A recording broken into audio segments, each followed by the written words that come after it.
Olá, eu sou o professor Wallace, sou professor de Matemática e Física, atualmente trabalho com ensino médio fundamental.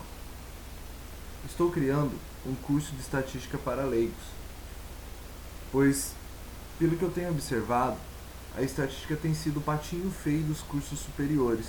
Muitos cursos, até mesmo alguns cursos de humana, apresentam em seu currículo, na sua grade, o curso de estatística. Lembrando que essa é a primeira parte do curso, tá? Outros tópicos serão trabalhados no decorrer desse ano. Então, para iniciar o nosso curso de estatística, eu vou apresentar os princípios básicos da estatística, que seria a população, amostra e alguns procedimentos de amostragem. Lembrando que futuramente novos tópicos serão apresentados. A princípio, essa aula é uma aula teórica, não excederá mais do que 5 minutos, eu acredito. Bom, o que é população?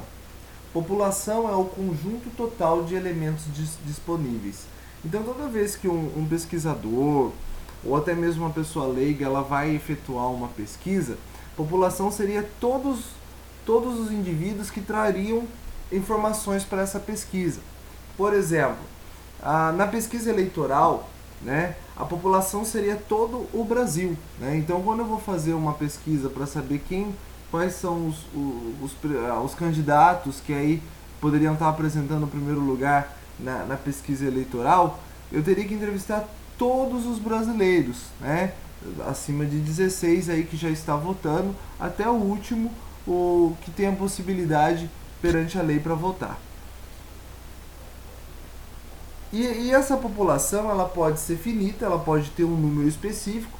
Uma população finita, por exemplo, em determinado colégio vão fazer uma pesquisa para saber qual a nova cor para o uniforme, ou qual seria a cor para a camisa de formando.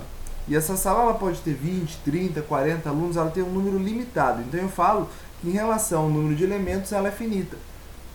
A população brasileira que ainda exerce o direito de votar e já seria uma população talvez um pouco maior. Alguns podem dizer que ela é finita, que eu posso limitar o número de eleitores, e outros podem dizer que ela é muito grande, não compensa estar numerando, então eu chamo ela de infinita. Tá? Então existe em relação ao número de elementos a possibilidade de eu classificá-la como finita ou classificar esse número de elementos como infinito. E a população também ela pode ser discreta ou contínua. Discreta é quando eu não tenho um dado fixo. Por exemplo, deixa eu me ver. Quando o defeito de uma peça, eu tenho uma fábrica de lápis e eu quero descartar os lápis com defeito. Esse número ele pode variar de acordo com a data, com a época do ano, de acordo com a possibilidade. O defeito de uma máquina vai acarretar o defeito da produção do lápis. Contínua é que aqueles dados ele vai ter uma média. Por exemplo, a altura de uma criança de 12 anos, menino. Então tem uma característica ali média que ele não vai sair muito daquele padrão. Então eu falo que são dados contínuos. Então quando eu falo de discreta ou contínua, eu estou falando do tipo de elemento que eu estou tratando ali. E quando eu falo de infinita ou finita, eu estou falando em relação ao número de elementos que essa população possui. Então população é o todo. Um exemplo legal, quando eu faço um bolo, eu posso considerar aquele bolo todo como ele vai estar bom ou como o sabor daquele bolo vai estar ruim. A gente vai falar agora da amostragem. Então a amostragem, se a população seria todo esse bolo, a amostragem seria o quê? As fatias desse bolo. Então, para saber se o bolo está realmente bom, imaginando que fosse um bolo muito grande, seria impossível comer o bolo todo, de uma só vez. Eu como por partes, como por pedaços. E eu posso pegar uma fatia desse bolo para poder saber se realmente o bolo está bom ou não. Só que quando eu tiro essa fatia, que eu estou chamando aí de amostra, que é um subconjunto da população, quando eu retiro essa fatia, eu posso tirar uma fatia da ponta e aquela ponta pode estar um pouquinho queimada. Mas o meio não está queimado do bolo. Eu estou considerando só o que eu estou vendo, só o que eu estou estudando. E essa população, essa amostra da população também, no caso do bolo, eu posso, por exemplo, tirar um pedaço da ponta ainda e esse pedaço está ótimo, maravilhoso, mas o meio do bolo ainda está cru. Tá? Então essa amostra ela tem alguns procedimentos para ela estar cada vez mais parecida com um todo. Então eu poderia pegar um pedacinho da ponta, um pedacinho do meio e um pedacinho do final do bolo, né? Então quando eu falo de amostra, não é possível lá o IBGE ou qualquer outra empresa que recebeu essa encomenda para fazer essa pesquisa eleitoral, pesquisar todos os candidatos. Por isso, existe a amostra. Então, seja o IBGE ou qualquer outra empresa, Datafolha, qual for, o que vai acontecer? Ela vai pegar algumas pessoas de uma determinada região, algumas pessoas de uma outra determinada região, e para depois finalizar uma ideia de como seria a população toda em relação à eleição. Tá? Bom, vamos falar agora um pouquinho de procedimentos de amostragem. A amostragem ela pode ser aleatória simples, pode ser também aleatória sistemática. Quando eu falo de amostra aleatória, eu estou falando de sorteio. Então, eu vou sortear quem eu vou pesquisar. Voltando ao exemplo da pesquisa eleitoral, eu posso pesquisar das pessoas que estão se candidatando quem vai votar, né? Eu quero pessoas ali, não importa se tem 16 anos, não importa se tem 55, não importa se é homem, não importa se é mulher, não importa se mora no estado de São Paulo, se mora em Minas, se mora no Nordeste, né, em um dos estados do Nordeste, ou um dos estados do Sul, do Sudeste, não importa. O que importa é que eu puxei alguém que está dentro da característica ali, mas eu não estou especificando ao certo as demais características. Eu quero um eleitor, simplesmente isso. Quando eu falo de aleatória simples, eu não tenho um cadastro, eu não tenho um banco de dados, eu não tenho uma lista telefônica para eu estar sorteando através de algum sistema. Agora, a amostra aleatória sistemática, ela funciona da mesma forma que a amostra simples. A diferença é que a simples eu não tinha um cadastro para estar sorteando, eu simplesmente fui sorteando aleatoriamente. Agora, a sistemática é através de um sistema. Pode ser uma lista telefônica, por exemplo, uma empresa de call center, ela quer fazer uma pesquisa sobre um determinado tipo de operadora de celular, qual que tem a melhor opção entre os usuários, ou um determinado serviço aí de cartão de crédito, coisa do tipo. Ela tem uma lista de telefones, ela vai selecionando as pessoas que ela vai entrevistar, né? Que seria, ela vai montando essa amostra através de um sorteio, mas esse sorteio feito por meio de um sistema, seja uma lista telefônica, seja um banco de dados que alguém foi colhendo dados numa rua e então ela é sorteada, mas através de um sistema, ok? De um cadastro, de uma lista. Tanto a amostra aleatória simples quanto a amostra aleatória sistemática, ela não importa com as características do indivíduo, né? Ela não se importa com as características daquilo que eu estou pesquisando. Ela quer apenas o resultado.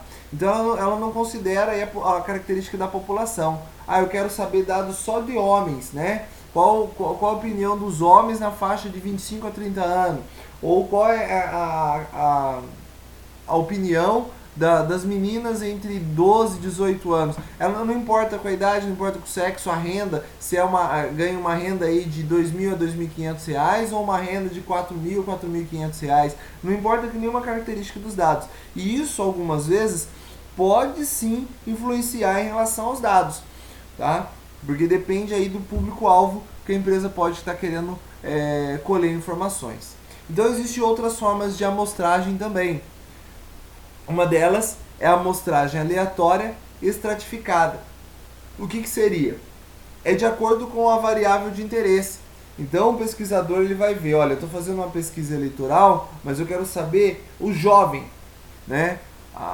O público jovem aí, vamos pegar do 16 aos 21. Qual os candidatos que esse público pretende votar, né? Eu quero fazer uma pesquisa sobre os ricos.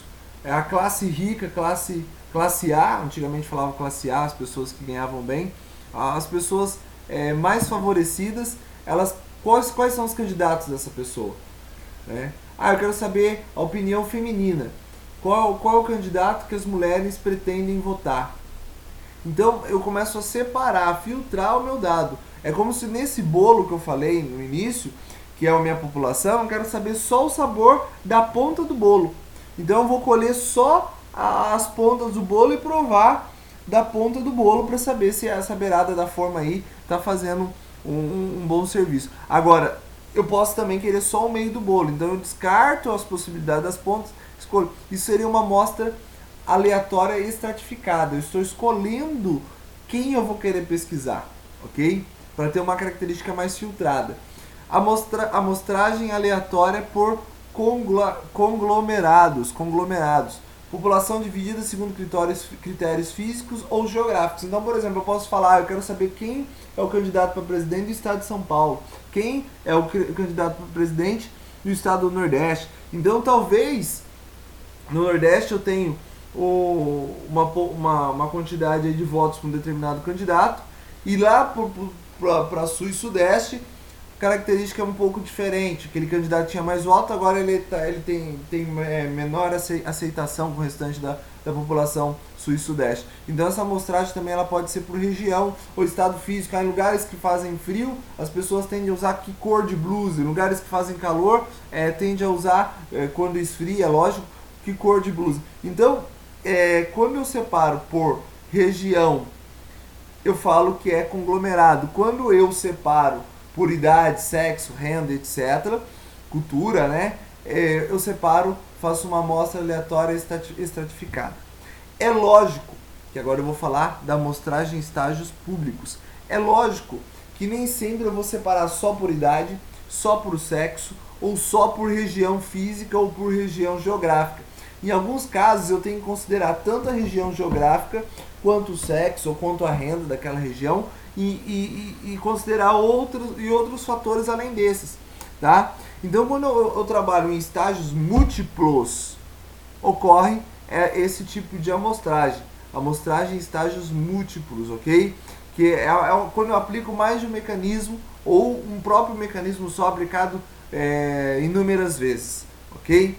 Pessoal, isso é só uma introdução ao curso de estatística. Eu não poderia deixar de falar que eu também dou aula de reforço para ensino fundamental e ensino médio.